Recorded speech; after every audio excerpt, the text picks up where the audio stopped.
Bonjour tout le monde. Good morning, everyone. Merci d'être des nôtres. Before we get into things, I have some news to share regarding the Canada-US border. Over the past few days, I've spoken to President Trump about what we can do to slow the spread of COVID-19. Deputy Prime Minister Freeland has been in touch with Vice President Pence and Secretary Pompeo. I just spoke to President Trump again this morning, and we have agreed that both Canada and the United States will temporarily restrict all non-essential travel across the Canada-US border. Je viens de parler au président Trump. I just spoke to President Trump, and we agreed that Canada and the United States will temporarily restrict all non-essential travel over the border. Travelers will no longer be permitted to cross the border for recreation and tourism. In both our countries, we're encouraging people to stay home. We're telling our citizens not to visit their neighbors if they don't absolutely have to. Well, this collaborative and reciprocal measure is an extension of that prudent approach. I want to be clear, though, that essential travel will continue. Our governments recognize that it is critical that we preserve supply chains between both countries. These supply chains ensure that food, fuel, and life-saving medicines reach people on both sides of the border. Supply chains, including trucking, will not be affected by this new measure. Canadians and Americans cross the border every day to do essential work or for other urgent reasons. That will not be impacted. Ces jours-ci, tous les Canadiens ressentent les conséquences de la COVID-19. Of COVID-19. To ensure your safety, we are recommending to everyone that they work from home, to avoid public spaces, to buy only what they need at the grocery store, and especially to be kind and empathetic towards those around you. We must all do our share to protect our health and those of the people around me. COVID-19 is forcing us all to change our ways, and for many people, that's a huge adjustment. If you work in a restaurant, drive a cab, organize events, or freelance to pay your bills, working from home is not so simple. Just like if you work in the oil and gas sector or the tourism and seafood industries, you're looking at the uncertainty in the global economy and probably wondering not only how long this is going to last, but how long your savings are going to last. No matter who you are or what you do, this is a time where you should be focused on your health and that of your neighbors. Not whether you're going to lose your job. Not whether you're going to run out of money for things like groceries and medication. Last week, we announced a whole range of measures to protect jobs, small businesses, and the economy, from waiving the waiting period for employment insurance sickness benefits to kick in, to increasing support for employers and businesses. We introduced special measures under the work sharing program to help employers who fall on hard times during COVID-19. And if your business faces a cash crunch, we will help you bridge to better times. We're working with our financial crown corporations through the Business Credit Availability Program to protect jobs and businesses with $10 billion in credit. Mais comme on l'a dit la semaine dernière, and as we said ce n'est last qu'une week, première étape. This is only the first step. Lorsqu'on a annoncé ces mesures, on a dit qu'on allait faire we plus. also said that we would Et be c'est ce qui doing more. m'amène ici ce And matin. that is what brings me here this In morning. these extraordinary times, our government is taking extraordinary measures.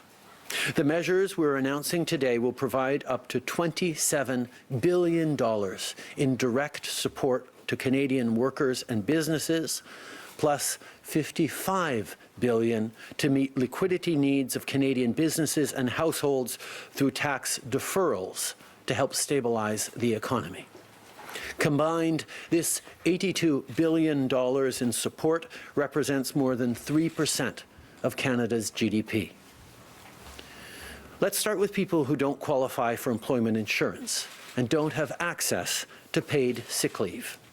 Our government will introduce the Emergency Care Benefit, which will provide money every 2 weeks to workers who have to stay home. People will receive this benefit for 14 weeks for an amount comparable to what would be paid through EI. This applies to people who fall ill, people who've been placed in quarantine or have to self-isolate, It also applies to those who have to take care of a family member with COVID-19, but, as I said, fail to qualify for EI. If you lose your job and you do not qualify for EI, we will be introducing a COVID-19 emergency support benefit to help you. This will apply also to people who are self-employed and have to close shop because of the virus. I'd like to begin by talking about what we're going to do for people who are not eligible to receive EI. Our government will introduce the emergency care benefit that will provide money to workers that have to remain home because of COVID-19 every 2 weeks. People will receive this benefit for 14 weeks, and it will be an amount comparable to employment insurance. It is for people who fall ill, are placed in quarantine, or those who have to self-isolate. It also applies to people who have to look after a family member infected with COVID-19. But as I said, they are not eligible for EI. If you lose your job and are ineligible for employment insurance, we will be introducing the emergency support benefit to help you. That measure will also apply to self-employed workers that have to cease their activities because of illness. Economic plan, our government will take additional steps to protect jobs. We will provide employers of small businesses with a temporary wage subsidy equal to 10% of salary paid to employees for a period of 3 months. This will encourage employers to keep staff on the payroll during these uncertain times.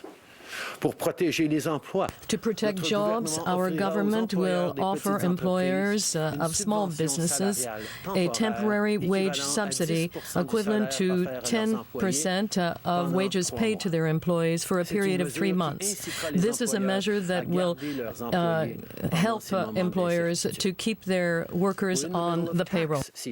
And I know a lot of people are wondering what COVID-19 means for their personal finances.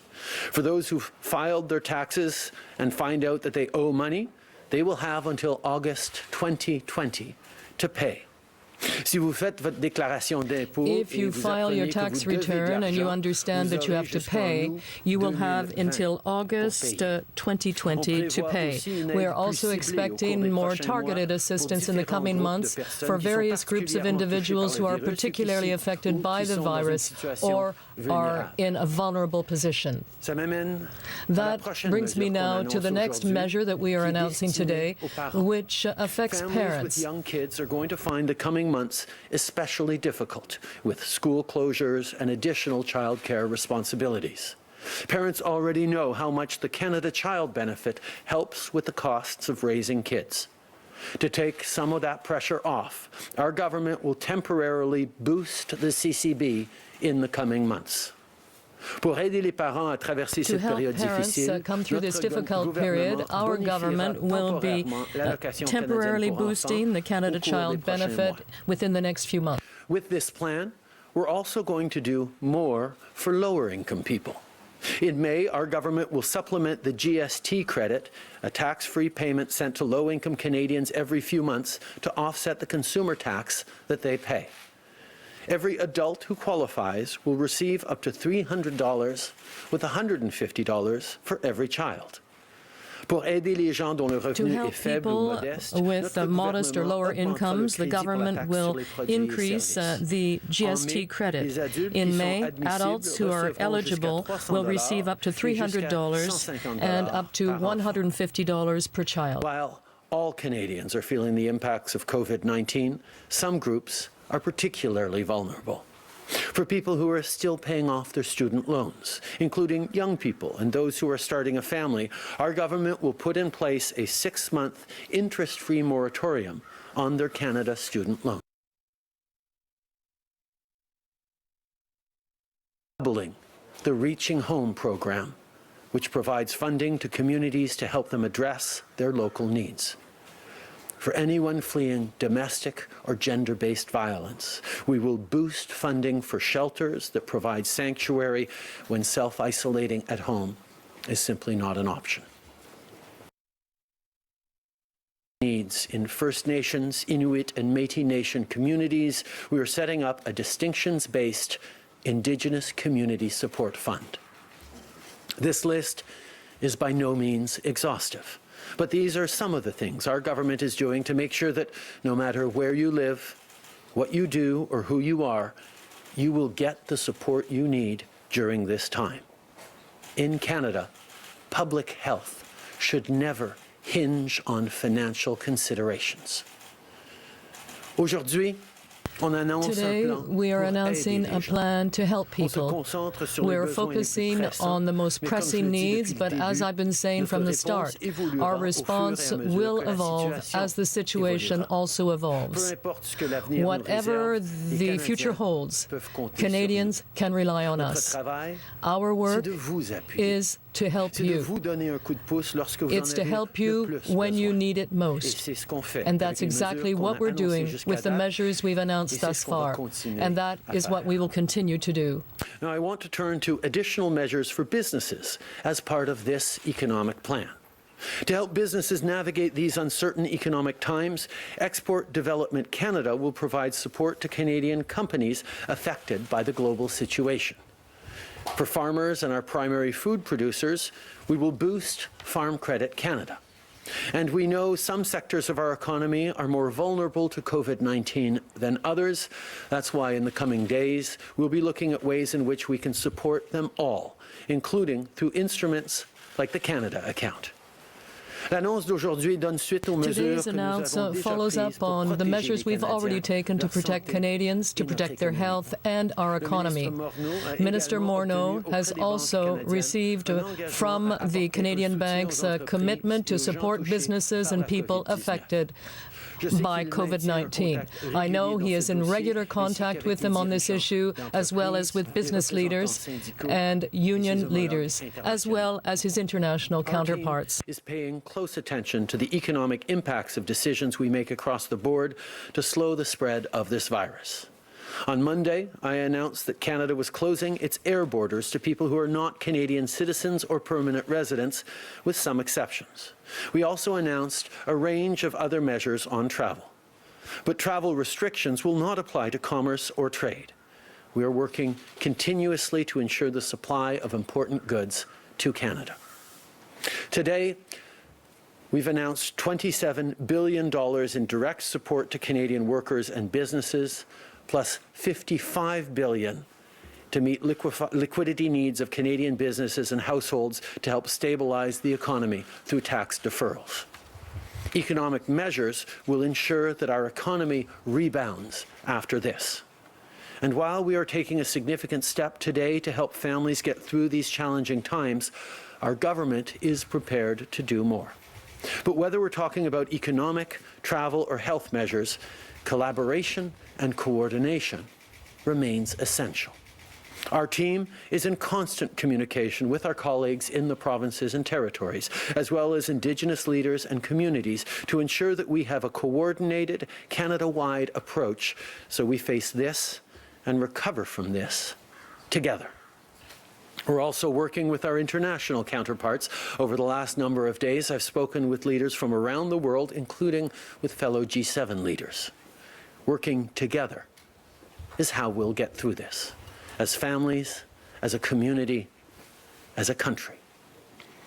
Like many of you, over the past few days, I've seen stories of people doing just that, of people donating money to food banks to help those in need, of friends sending online groups to chat, of retired nurses and doctors stepping up to help, of young people giving a hand to elderly neighbors by dropping off some extra groceries at their door. I have to tell you, it gives me a lot of hope.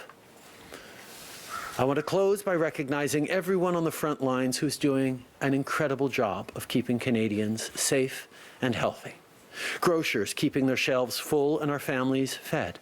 Postal workers helping us stay home. Pharmacists filling our prescriptions. Healthcare professionals caring for our most vulnerable, public health officials and first responders looking out for our safety. I know it's a hard time, but that's exactly why we need to keep supporting each other.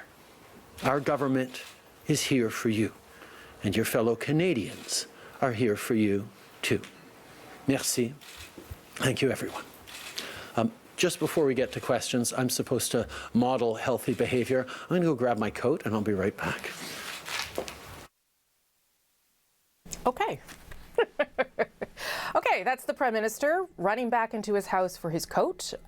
Maybe didn't realize how chilly it was. And here he is back after announcing $27 billion in direct payments to Canadians and $55 billion in tax deferrals. And he's going to take some questions now. Hello, Mr. Trudeau. It's Annie Bergeron-Oliver from CTV National News. I'm just wondering, what assurances do you have from President Trump that if this pandemic gets worse, he will not close the borders, crippling trade and necessary shipments in Canada? And also, how long do you expect this temporary closure to last? Will it be weeks? Are you planning for months? We talked about exactly that this morning, President Trump and I, to ensure that indeed our economies and our people that are so interconnected in so many different ways will be able to ensure the smooth flow of goods and essential materials and medication across the border. That is something that we remain committed to. We will work in close collaboration on an ongoing basis to make sure that that continues. And these measures will last in place as long as we feel that they need to last. We will, again, closely coordinate on that as well. Monsieur Trudeau, sur la frontière avec les États-Unis, on the border with the U.S., how can you in concrete terms ensure that people will not come in and infect people here from those sites of infection? And how can you ensure that the border will remain open for the free flow of goods and materials? Well, the fact is we are working very closely with the United States at this time to introduce specific rules that will keep both Canadians and Americans safe. We understand that it's very important for the border to remain open because we're talking about $2 billion worth of goods that cross that border every single day. So it is critical, not just for the health of our economy, but for the health of our citizens, that continue to be the case.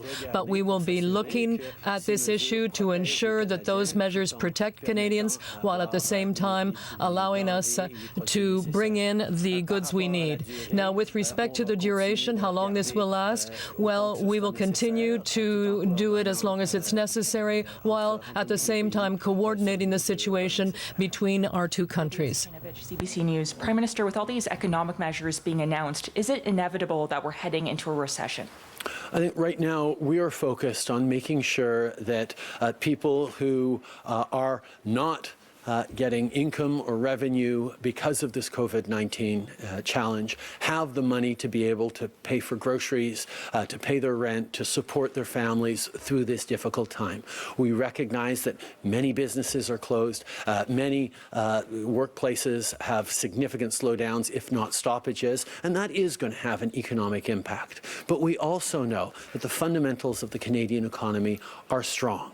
And in a number of weeks or a number of months or however long it takes, once we get rolling again, the capacity of the federal government to invest in the economy, to support businesses and individuals, will ensure that we bounce back strongly. We have the fiscal room to do this because of prudent decision-making over the past 5 years. We will be able to ensure that our economy gets back up to speed very quickly. Journal de Montréal. Bonjour, Monsieur Trudeau. Good morning, Mr. Trudeau. Today you are announcing billions of dollars for Canadians. It's probably more easy to announce than to actually do it. When will Canadians actually be receiving that money? Well, we're talking about a few weeks for the aid checks to be produced, particularly for those who don't qualify for EI. There are legislative measures that are needed, so we are working with the other parties who are fully cooperating with us in order for us to pass those measures through the House of Commons and get the money out. But the money is being done right now, in fact, even before the House returns, so that we can get that money to people as quickly as possible so they have it when they need it. Maura Forrest, Politico. Prime Minister, yesterday you talked about the possibility of invoking the Emergencies Act. Today you're saying that the Canada-US border will be closed to non-essential travel. How close are you at this point to imposing restrictions across Canada? And specifically, are you considering limiting travel within Canada as well? I have said time and time again that we are looking at all options. We're not taking any options off the table. Every day we've been announcing new measures that we've been able to move forward on, and we will continue to look at measures as they become necessary and the tools that exist to make those measures necessary. I will highlight, of course, that the Emergency Measures Act is a significant step, not one that we feel we need today, but not one that we are closing the door to in the future if necessary. Okay. Today we are announcing certain measures, and every single day we will be announcing additional measures. Right now, we have all the necessary authorities to announce and move forward with these measures. We are not ruling out any possibility in terms of the tools we may need to use. I did talk about the Emergency Measures Act, and that is an extremely important and serious step to take. So as long as we don't need it, we do not intend to invoke it. But at the same time, we are keeping that possibility open because at some time that may be necessary. But right now, we're using all the other tools we have to keep Canadians safe. Politics, Mr. Prime Minister, you rolled out or talked about a lot of economic and stimulus measures that you're planning to put in force. What kind of reassurances can you give to Canadians at this time that the government has the infrastructure in place and the people in place, considering the directive to work from home, that this money will roll out in a timely and efficient manner? There are many families across this country who are looking at their sources of income dry up because of COVID-19. Many of them qualify for EI. Many workers qualify for EI, and we're making sure that with the elimination of the one-week waiting period, that money will be able to flow significantly and quickly to them. Many families do not qualify for EI. Many workers do not qualify for EI, and therefore we're putting in place exceptional measures that will flow money to them every 2 weeks. Our capacity to do this is something that we have spent a lot of time over the past days ensuring, because we know that that could make the difference not just between one family facing tougher times or not, but it could make a difference on the health of all Canadians. People need to be able to self-isolate, need to be able to stay home, need to be able to care for their families when their ordinary sources of revenue dry up. That is why we're putting forward $27 million in direct supports to Canadians and businesses. That is why we are moving forward on freeing up $55 billion that will stay in the economy because of delayed tax payments to make sure that people can cover the things they need to in the coming days, along with all our extra measures for shelters, for Indigenous communities, through the Canada Child Benefit and others that will ensure that Canadians have the confidence that they will be okay through this difficult time, because we are all in this together and we are there for you. On va maintenant passer aux journalistes qui sont sur la ligne. Modérateur, c'est à vous. Thank you. Merci. The first question is from Lina Dib de la Presse canadienne. À vous la parole. Please go ahead. Oui, bonjour, Monsieur Trudeau. Good morning, Mr. Trudeau. British Columbia has been asking since last week that the border be closed. Now, you saw the number of cases in Washington and the numbers in BC that have gone way up. Why did you not close the border sooner? And do you believe that perhaps you acted a bit too late for BC? Well, we took major measures on Monday to close off our borders to international travelers, and we took 2 days to coordinate this further measure with the United States to ensure that we do it properly and in cooperation with each other. The Deputy Prime Minister, Ms. Freeland, called Vice President Pence yesterday for the very purpose of beginning discussions on the final phase, and we were able to make that announcement today, and we know that it will provide a lot of help to everyone across the country. We recognize that we took some significant steps over the past few days. We closed the borders to overseas travel on Monday, and today, 2 days later, we announce that we are restricting non-essential travel between Canada and the United States. This is something that we've been coordinating with the United States on over the past days. Yesterday, Deputy Prime Minister Freeland reached out to Vice President Pence to really advance these negotiations, and we're able to announce it in a coordinated fashion on both sides of the border this morning. This is something that we need to move forward on to protect Canadians. Parfait, on va passer à la prochaine question, modérateur. Thank you. Merci. The next question is from Bill Curry from the Globe and Mail. Please go ahead. À vous la parole. Hi, Prime Minister. We're seeing in the United States some lawmakers are discussing the possibility of sending direct checks to all Americans as a way of you sacrifice targeting those most in need, but the benefit is it gets there faster. And so you've gone with some existing programs that might involve people kind of dealing with the government and applying for these programs that could sacrifice speed. So can you talk about your thought process in going with this route as opposed to something like direct checks that might be simpler? I know the finance minister is about to give a press conference in which he will answer many of these questions, but I can say that we are confident that getting these measures out, particularly around EI and folks who don't qualify for EI within the next few weeks to compensate for lost income is going to make a significant difference to people who had an income but have seen it dry up over these days because of COVID-19. Many people on pensions or benefits or supports of various types will of course still receive those supports. We really wanted to target those people who would lose their income specifically. We've also put on the table significant support for businesses and employers to be able to support their workers, to be able to support their fellow Canadians. These are the kinds of things that we're moving with, both quickly and in a targeted fashion, because that's what Canadians expect.